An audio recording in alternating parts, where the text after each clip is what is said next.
अच्छा जी, तो ये नेक्स्ट टॉपिक है वो हमारा right angle non right angle triangle. Right angle triangle, ठीक है। ऐसा नहीं है कि सिर्फ राइट एंगल ट्रायंगल की ही चीजें निकलेंगी, हमारे पास नॉन राइट एंगल ट्रायंगल की भी चीजें निकल सकती हैं। तो नॉन राइट एंगल ट्रायंगल के लिए हमारे पास क्या होना चाहिए, हम लोगों ने डिस्कस किए थे नॉन राइट एंगल ट्रायंगल के फॉर्मूले, जिनमें है साइन रूल, कोसाइन रूल, ठीक है, बेसिक फॉर्मूले यही है। फिर एरिया का है वो दूसरा। तो साइन रूल कब लगना है और कोसाइन रूल कब लगना है, इसके लिए मैं एक कंडीशन बता देता हूँ, लेकिन उससे पहले मैं एक चीज बता दूं। टोटली ट्रिग्नोमेट्री का जब भी क्वेश्चन हमारे पास आएगा तो हम लोगों को कैसे पता चलेगा क्या लगाना है। तो सबसे पहले चेक करना कि वो राइट एंगल ट्रायंगल है,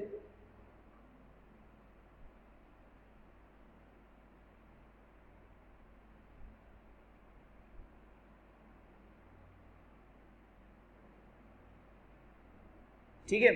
अगर वो राइट एंगल ट्रायंगल है, यस नो।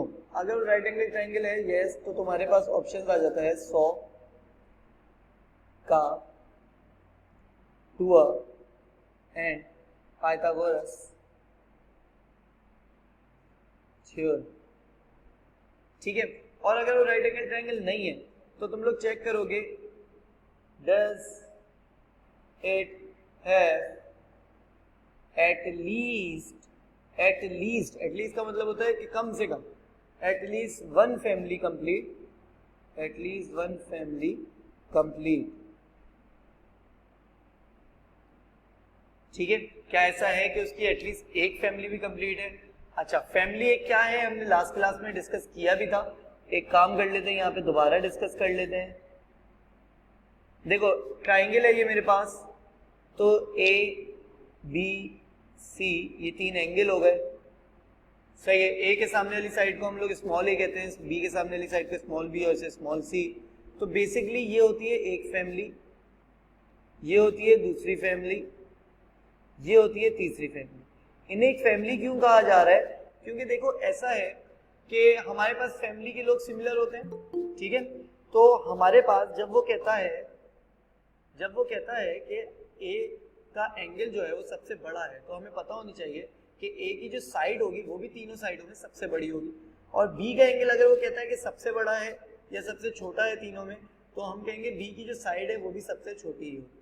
तो इन सिमिलर होती हैं फैमिलीज, तो इसी वजह से जो सबसे बड़ा एंगल उसकी साइड भी सबसे बड़ी, जो सबसे छोटा एंगल उसकी साइड भी सबसे छोटी, ठीक हो गया। तो सबसे पहले ये देखना है, does it have one complete family. अगर उसके पास एक कंप्लीट फैमिली है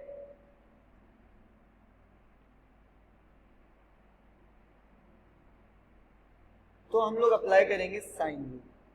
अगर उसके पास एक फैमिली कंप्लीट है तो हम लोग अप्लाई करेंगे साइन रूल।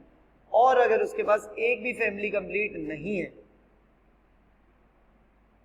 ठीक है, उसके पास एक भी फैमिली कंप्लीट नहीं है, तो हम लोग अप्लाई करेंगे कोसाइन रूल। सही है, सिंपल इज दैट कि हमारे पास अगर एक फैमिली कंप्लीट है साइन रूल, और एक भी फैमिली कंप्लीट नहीं है तो कोसाइन रूल, कहानी हो गई खत्म, ठीक है। अब ये इस्तेमाल कैसे होने हैं ये देख लेते हैं। ये तो पता चल गया इस्तेमाल कब होना, ठीक है, होने कैसे हैं ये देख लेते हैं। तो पहले मैं बताऊंगा कि साइन रूल कैसे इस्तेमाल होना है।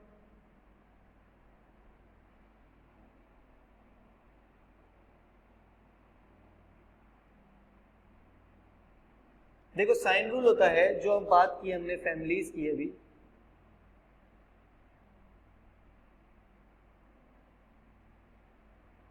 ठीक है, उसमें ए ओवर ए, बी ओवर बी, सी ओवर सी, तो ये तीनों का हमारे पास एक रेशो बन जाएगा। Sine A over A, ratio का मतलब डिवीजन, राइट।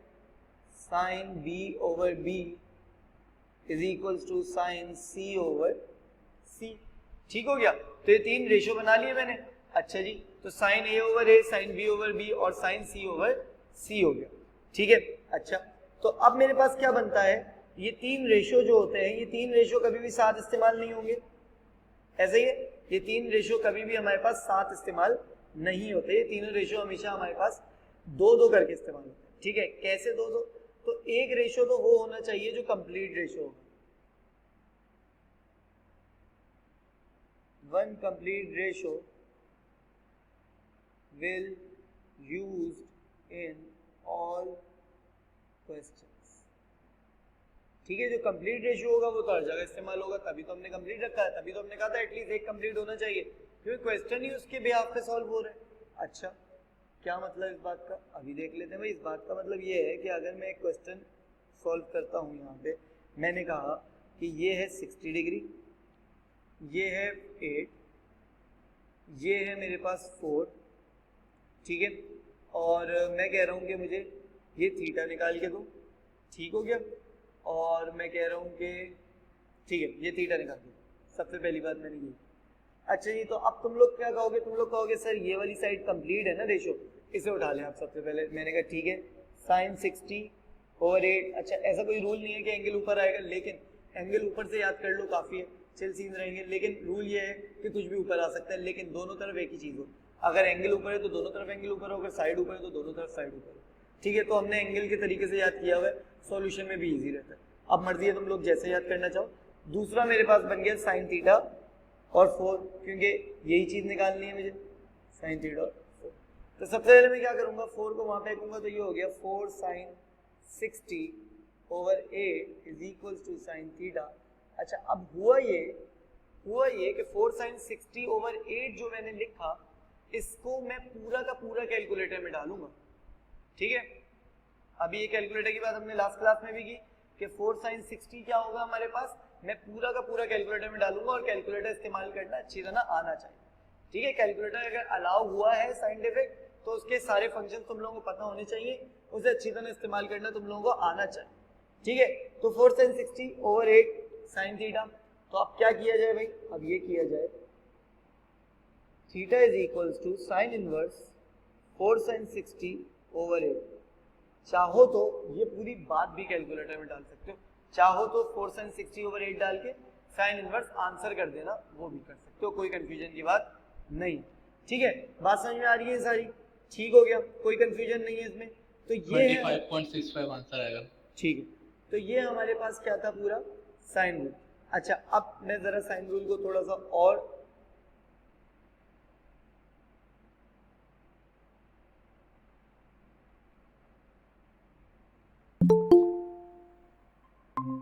मैंने कहा कि मेरे पास ये है 4, ठीक है, और ये मेरे पास आ रहा है 45 डिग्री, और ये है मेरे पास 6, और ये आ रहा है मेरे पास थीटा डिग्री, और मैं तुमसे कह रहा हूँ find theta which is obtuse.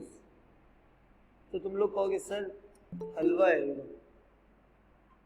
अच्छा जी, हलवा है, अभी देख लेते हैं कैसे हलवा है। मैं अगर कह रहा हूं कि साइन थीटा ओवर 6 एक फैमिली हो गई, साइन 45/4 दूसरी फैमिली। ठीक है, साइन थीटा ओवर 6 एक फैमिली, साइन 45/4 दूसरी फैमिली हो गई हमारे पास। तो अब ये क्या बना मेरे पास, मैंने कहा 6 को वहां फेंको, sine theta is equals to sine 45/4 into 6। ठीक हो गया, theta is equals to sine inverse sine 45/4 into 6। अच्छा जी, तो अब जरा एक काम करना, ये जरा मुझे सॉल्व करके दो और मुझे आंसर बताओ जरा क्या बन रहा है। मैथ्स की चल रही है अभी रवि। हाँ भाई, तो साइन इनवर्स साइन 45/4 इंटू 6 का टोटल आंसर क्या बन रहा है।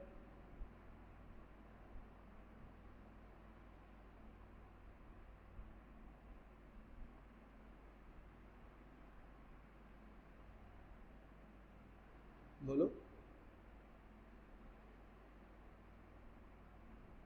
ये आयोटा आ रहा है।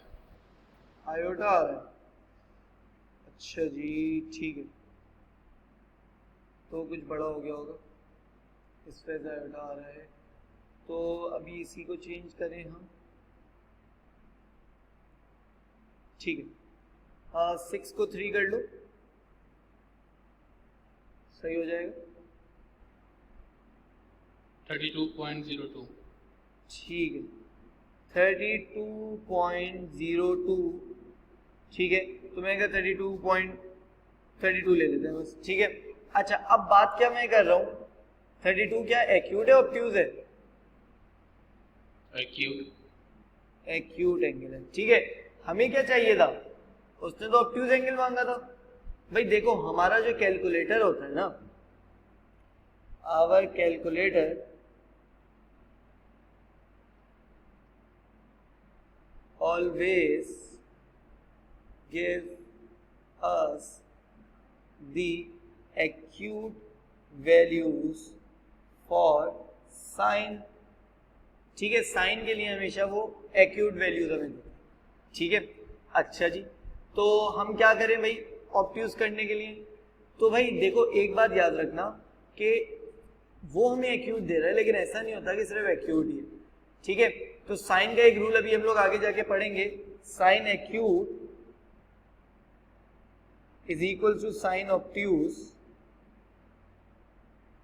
तो ये हो जाएगा साइन एक्यूट 32।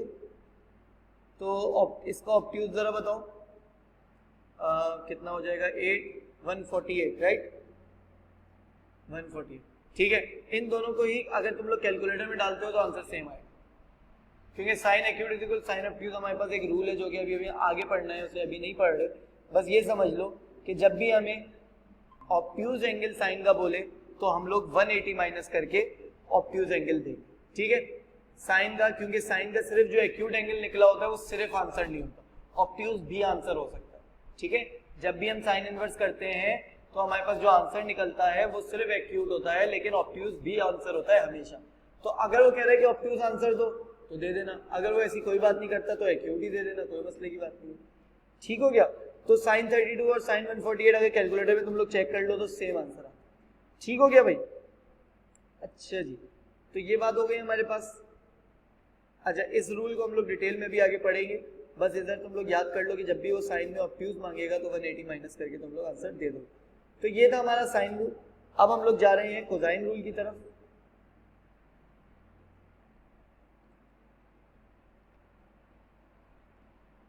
तो भाई अभी हम ऊपर देख कर आए कि कोसाइन रूल कब लगता है, जब साइन रूल ना लग रहा हो। तो साइन रूल कब नहीं लगता, when no family complete, when no family is complete.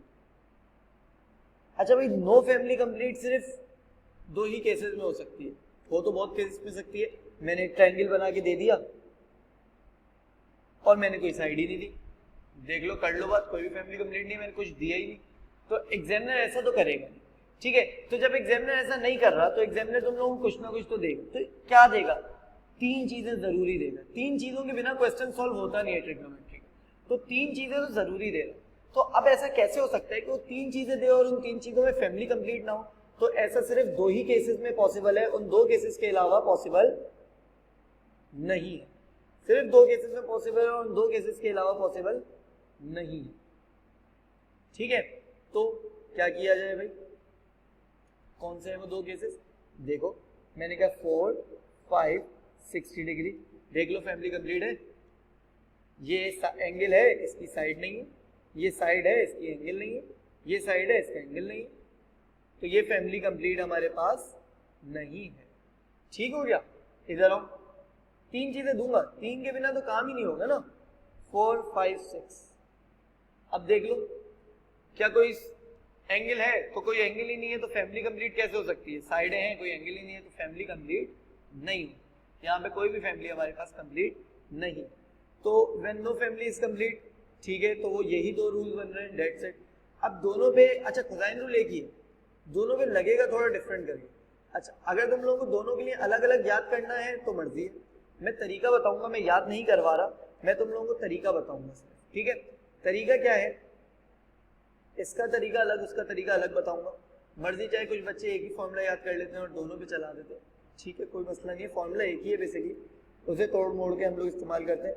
तो जब भी ऐसा क्वेश्चन आएगा, ये वाला फर्स्ट टाइप जब आएगी, जिसे हम लोग विक्ट्री भी कहते हैं, फर्स्ट टाइप को हम लोग विक्ट्री भी कहते हैं।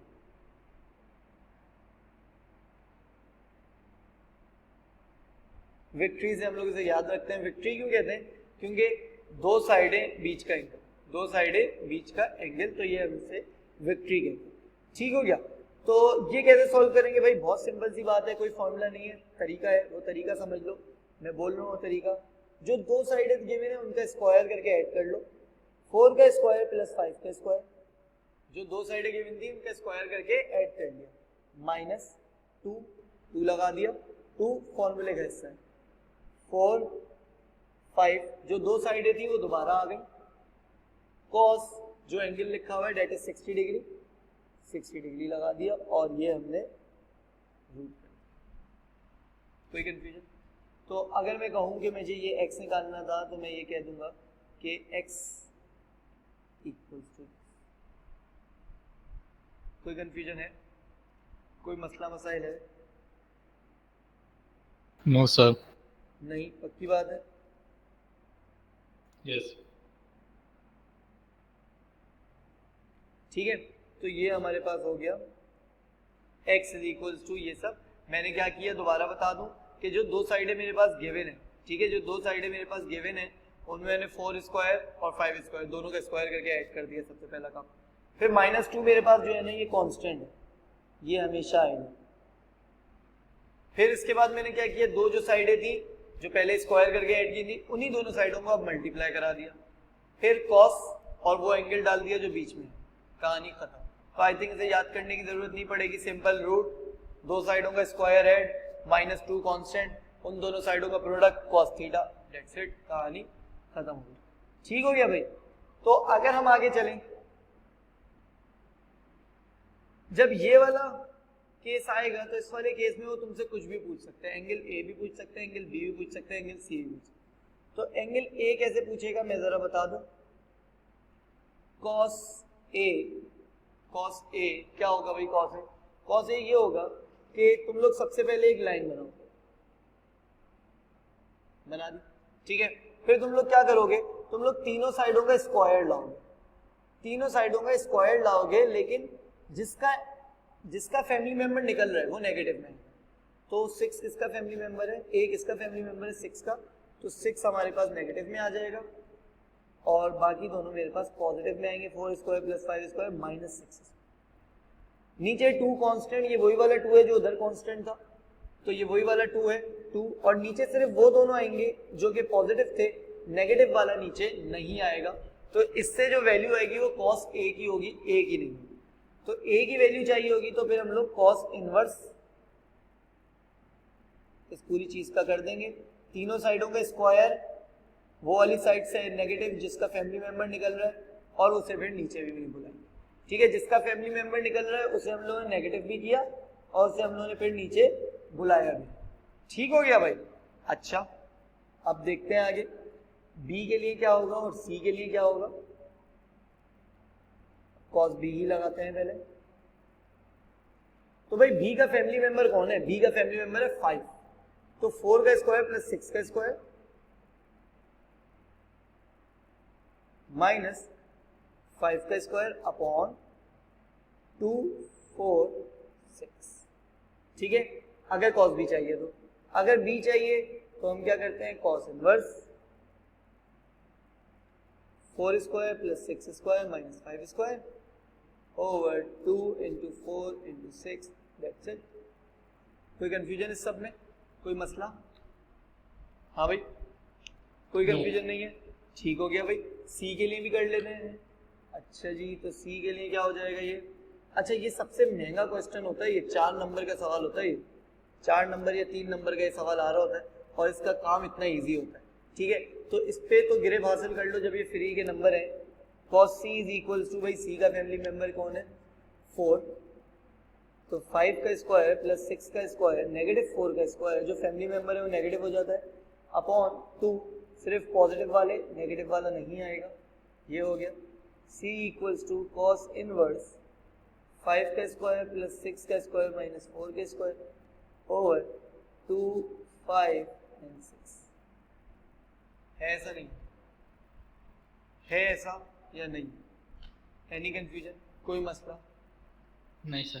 नहीं है, कोई मसला, डेट्स इट, गुड हो गया। अच्छा जी, तो ये तो मेरे पास कोसाइन रूल, और इससे पहले हम लोगों ने पढ़ा साइन रूल। तो साइन रूल और कोसाइन रूल कब लगते हैं, जब हमारे पास क्या नहीं होता, 90 डिग्री का ट्रायंगल नहीं होता। अच्छा, साइन रूल और कोसाइन रूल जो बेसिकली रूल्स हैं वो 100 का वो हमारे पास 90 डिग्री के ट्रायंगल पे लग सकते हैं, लगाएंगे नहीं कभी, ठीक है, ऐसी गलती नहीं करेंगे हम, क्योंकि 100 का टूआ पाइथागोरस है तो वो क्यों लगाए, ठीक है, लेकिन लग सकते हैं, लेकिन 100 का टूआ और पाइथागोरस नॉन राइट एंगल पे नहीं लग सकते, ठीक है, ये बात याद रखना, ठीक है, तो कॉन्सेप्ट क्लियर रहना चाहिए। तो ये था साइन रूल और कोसाइन रूल हमारा, ठीक है। अब इसके बाद हम लोग जा रहे हैं किसकी तरफ,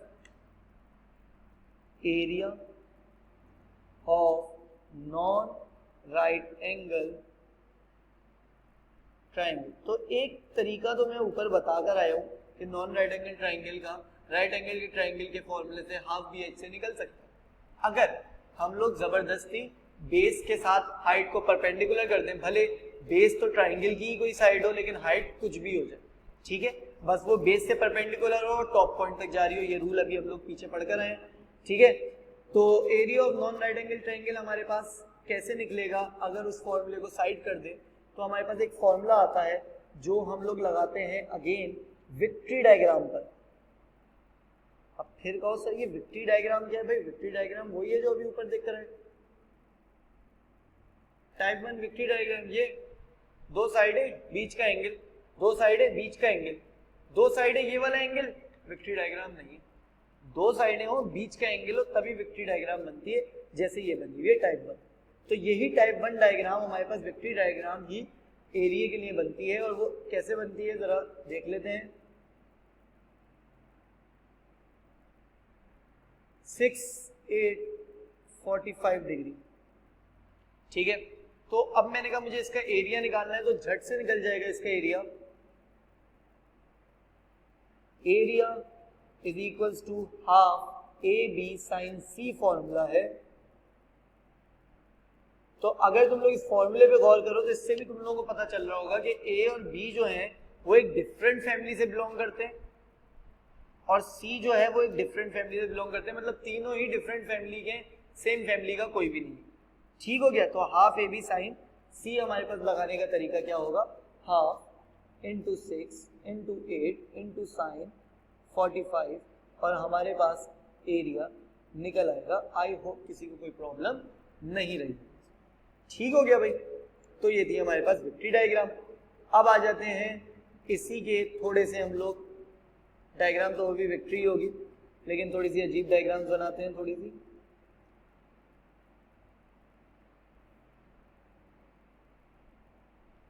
ठीक है, ठीक है।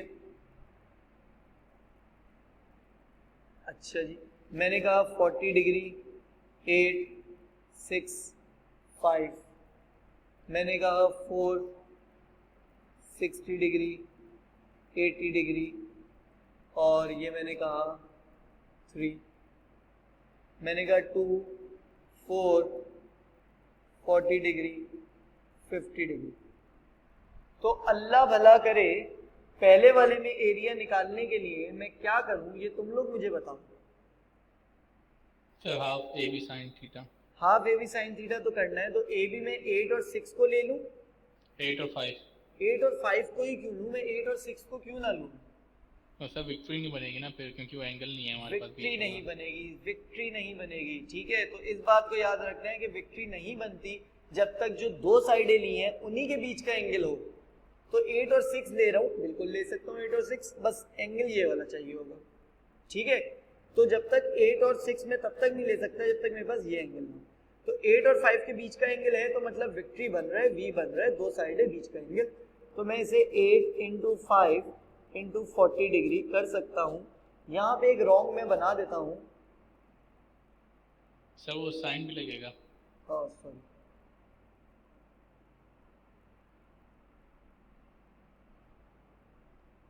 ठीक है। तो यहाँ पे मैं एक बना देता हूँ रॉन्ग करके, हाफ 8 इंटू 6 इंटू साइन 40। तो भाई अल्लाह भला करे इस पे ये ठीक हो गया। तो ये मेरे पास गलत मेथड है। आ जाओ अगले मेथड पे। तो इसमें क्या किया जाए, हाफ 4 इंटू 3 इंटू साइन 60। क्यों भाई साइन 60 क्यों नहीं ले सकता मैं, सर विक्ट्री नहीं बन रही ना, वो विक्ट्री नहीं बन रही क्योंकि हमारे पास बीच का एंगल होना जरूरी है। तो साइन 80 विक्ट्री बनाएगा। तो हम लोग जाके इस पे ज़रा फिर से क्रॉस मार दें और ये हमारे पास सही मेथड है, ये सही मेथड है और वो हमारे पास गलत मेथड है। इस पे क्या करें? अब बच्चा हो एंगल निकालेंगे, कहेगा हाफ 2 इंटू 4 50 कर देते, हाफ 2 इंटू 4 40 कर देते। नहीं भाई, 2 और 4 है तो उन्हीं के बीच का एंगल होना ज़रूरी है। तो 40 plus 50 is equal to 90 degree. तो 180 माइनस 90 तो ये 90 डिग्री ही हो गया।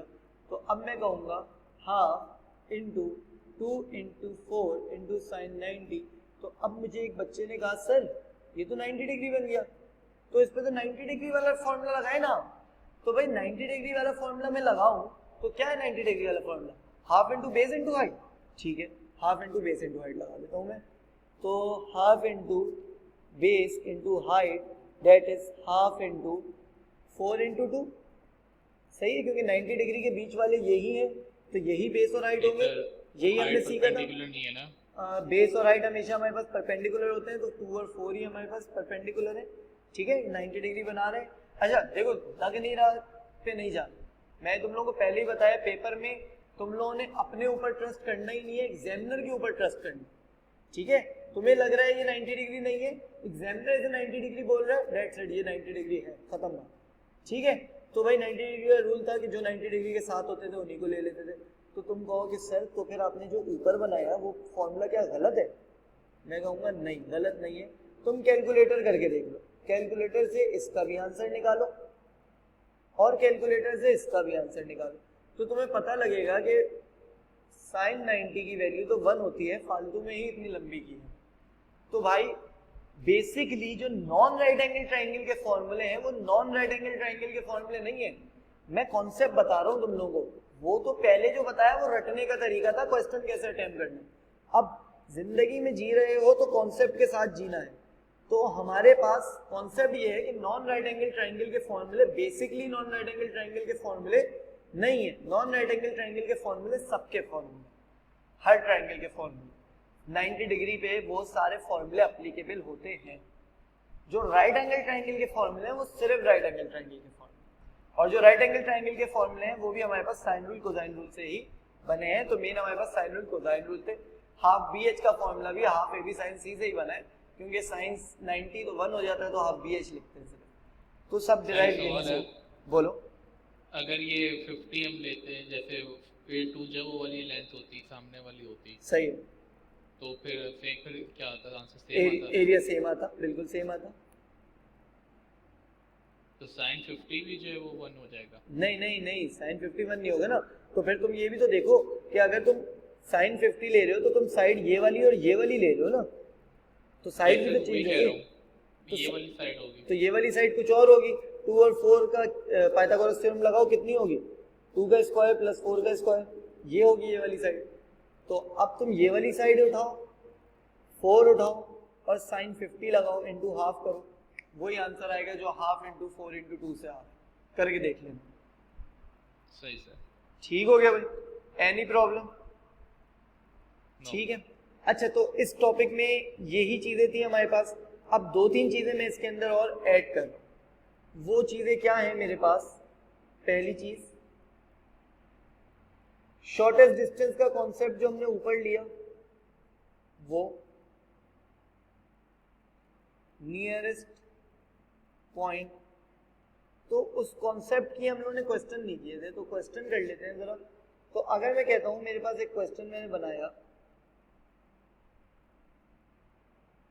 ठीक है जी बेटा, एडवांस की है 10:30 या 11 बजे शुरू करेंगे। ठीक हो गया भाई, ए बी सी, ठीक हो गया भाई।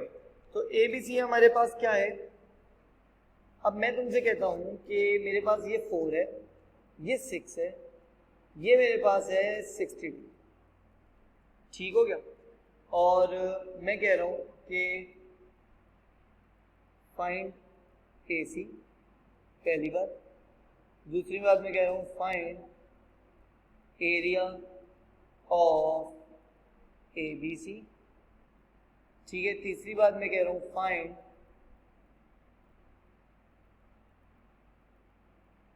Shortest distance find shortest distance from B to AC। ठीक है, अच्छा जी, shortest distance from B to AC, ठीक हो गया भाई। ये बातें मैं तुम लोगों से कर रहा हूँ, अब इसका आंसर तुम लोगों ने मुझे देना है। ठीक है, तो अगर मैं AC निकालने बैठूँ तो तुम लोग मुझे बताओ कि AC में कैसे निकालूंगा? Cosine rule. कोसाइन रूल से झट से लगा दूंगा मैं कि भाई AC is equals to root 4 का स्क्वायर प्लस 6 का स्क्वायर, जो दो साइड्स गिवन है उनका स्क्वायर, माइनस 2 4 इंटू 6, जो दो साइड्स गिवन है उनका प्रोडक्ट, cos 60 डिग्री। अब ये करके मुझे जरा आंसर निकाल के दो, कितना आ रहा है?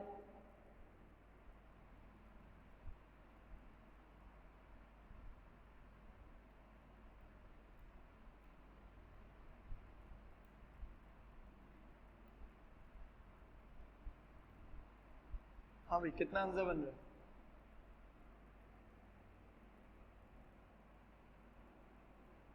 सर 23.49।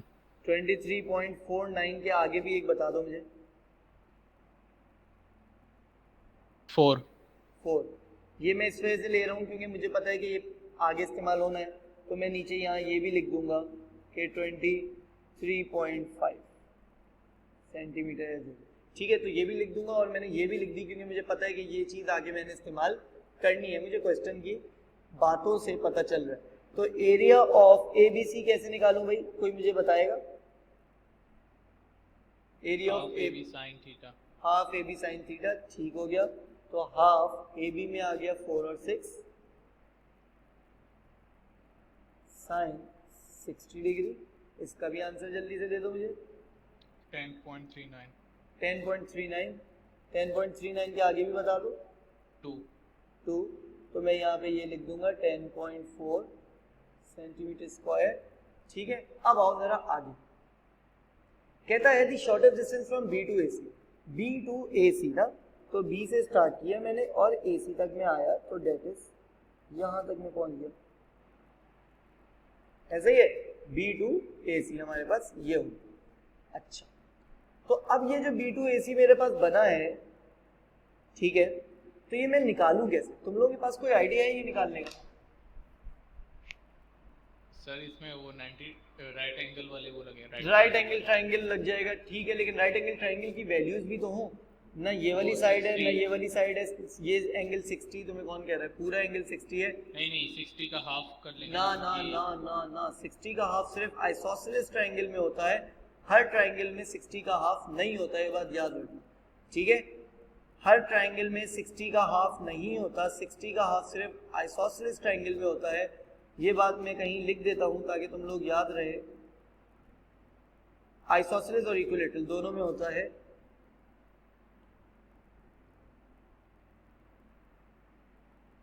ये बात मैं यहाँ पे लिख रहा हूं कि ये पॉसिबल जो है,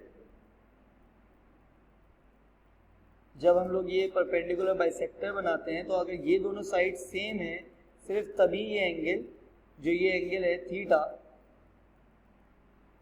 जो ये एंगल है theta, theta is only bisect in equilateral and isosceles. ठीक हो गया, तो ये बात याद रखना कि थीटा इज ओनली बाइसेक्ट का मतलब आधा सिर्फ कब होगा, जब इक्विलैटरल और आइसोसेलेस होगा, उसके अलावा नहीं होता। और इसका रीजन मैंने दे दिया कि हमारे पास जब ये दोनों साइड सेम होती है सिर्फ तभी हो सकता है, वरना नहीं हो सकता। हाँ बोलो सर। वो हमारे पास बड़ा वाला ट्रायंगल लेके ना उसके साइड के एंगल निकाल सकते हैं ना हम। बड़ा वाला ट्रायंगल लेके हम लोग साइड के एंगल निकाल सकते हैं, बिल्कुल सही निकाल सकते हैं। तो अल्लाह भला करे, अगर ये साइड के एंगल तुम लोग निकाल लो तो बड़ी लंबी नहीं हो जाएगी। अब मैं इसकी शॉर्ट ट्रिक बताता हूँ जो कि तुम लोग याद कर लेना। देखो, एरिया हम निकाल चुके हैं, AC हम निकाल चुके हैं, तो अगर मैं area is equal to half base into height का फॉर्मूला लगा दूं, area of ABC is equals to half base into height, half base को मैं AC ले लूं और हाइट को मैं वही शॉर्टेस्ट डिस्टेंस ले लूं जो निकालना है, तो पहले तो मुझे एक बात बताओ, तो क्या एरिया ऑफ ABC चेंज हो जाएगा? हाफ AB sin C से जो निकला वो अलग और हाफ BH से जो निकला वो अलग, ऐसा हो सकता है क्या? नहीं सर, ऐसा नहीं हो सकता। ठीक है, तो जब ऐसा नहीं हो सकता तो बात बहुत सिंपल सी है कि मैं जो एरिया मैंने ऊपर निकाला है उसका ये वाला चूज करूंगा, 10.4 चूज नहीं करूंगा, मेरी एक्यूरेसी खराब हो जाएगी, ऐसी गलती नहीं करना। सही है, जब भी कोई चीज आगे इस्तेमाल करनी है तो 3 डेसिमल में करूंगा मैं, ये बात मैंने याद कर ली है। ठीक है, AC की वैल्यू भी 3 डेसिमल वाली लाओ, क्योंकि देखो इधर राउंड ऑफ किया, AC में राउंड ऑफ किया, तो 2 राउंड ऑफ के बाद आंसर मेरा एक्यूरेट नहीं रहेगा। और अब एक तीसरा राउंड ऑफ तुम लोग इसका H का फाइनल निकालने में भी करोगे, तो 10.392 multiply by 2 over 23.494 is equals to H। तो ये आ गया शॉर्टेस्ट डिस्टेंस। तो शॉर्टेस्ट डिस्टेंस निकालने का तरीका जो तुम लोग सोच रहे थे वो गलत नहीं था, वो लंबा था। ठीक है, तो कल को अगर ये बात जहन में नहीं आई तो लंबा मेथड भी कर सकते हो, कोई मसले की बात नहीं है, लेकिन इतनी प्रैक्टिस करके जाओ कि जरूरत ना पड़े। ठीक है, कि ऐसी लंबी लंबी बोंगियां मारने की जरूरत ना पड़े। ठीक है, तो इस टॉपिक के साइन रूल कोसाइन रूल के कुछ क्वेश्चन हमने देखे, कुछ क्वेश्चन और देखने हैं हमें, वो हम लोग इसके थर्ड पार्ट में देखेंगे। ट्रिग्नोमेट्री में 3 पार्ट्स में ब्रेक करूंगा। सही है, अब जो तीसरा पार्ट हमने देखना है उसमें एंगल ऑफ एलिवेशन और डिप्रेशन देखना है, बेयरिंग देखनी है, और तीसरा P1 के स्पेशल क्वेश्चन जिनमें कैलकुलेटर नहीं होता तो उसकी ट्रिग्नोमेट्री कैसे करेंगे वो देखना है। ये 3 एक और एक वीडियो में करूंगा मैं, तो हमारे पास ट्रिग्नोमेट्री 3 वीडियोस में कंप्लीट होगी, तो वो तीनों वीडियोस याद से देख लेना। ठीक है भाई, खुदा हाफिज। क्वेश्चन भी उसी में करते हैं।